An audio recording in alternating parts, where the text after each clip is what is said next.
But then next up in the news, this is big. Starting tomorrow, airlines in the US, they're going to start slashing flights first by 4%, but that's going to hit 10% by Monday. With the only exceptions being international flights, which shouldn't be affected. Or with Transportation Secretary Sean Duffy adding that the delays would affect 40 airports across the US. And then that was followed up by Federal Aviation Administration Administrator, say that 10 times fast, Brian Beeford, who said, as we slice the data more granularly, we are seeing pressures build in a way that we don't feel if we allow it to go unchecked will allow us to continue to tell the public that we operate the safest airline system in the world. And while initially it was unclear which exact airports were going to get hit, we now know the list includes a who's who of every major US airport. So major carriers are starting to warn passengers that these cancellations are coming all across Twitter and said that those affected would be reached out to. And these cancellations and reduced flights, they're unfortunately needed because of the ongoing shutdown. Or because airport personnel like the 13,000 air traffic controllers and the 50,000 TSA agents, they're overwhelmed not only because of missed paychecks, though that matters, but also because of massive increases in their workload. Now, major airlines, they try to make things a little easier for ATCs by offering free meals following their first paycheck getting missed. A sandwich and a side, it doesn't pay your mortgage, your gas, your electricity. And so, while by law, they're required to still work through a government shutdown without any pay, they're not allowed to go on strike.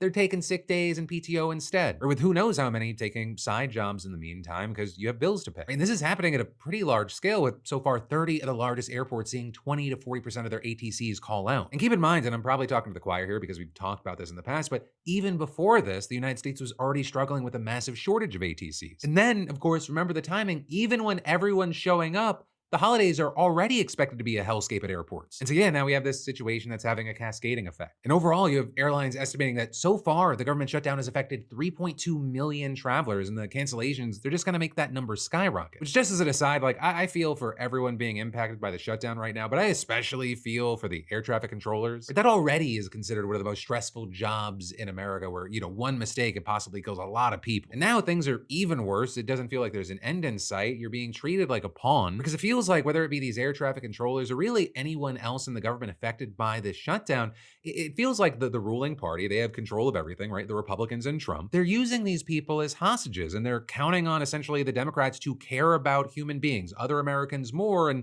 that they're going to give in at some point. For now, we're going to have to wait to see how this shutdown continues. And for everyone else, if you're planning to travel for the holidays, expect it just to be crazy out there. Right? Hope for the best, but really prepare for the worst. But that, my friend, is the end of today's show. But I'll give you a little extended outro today.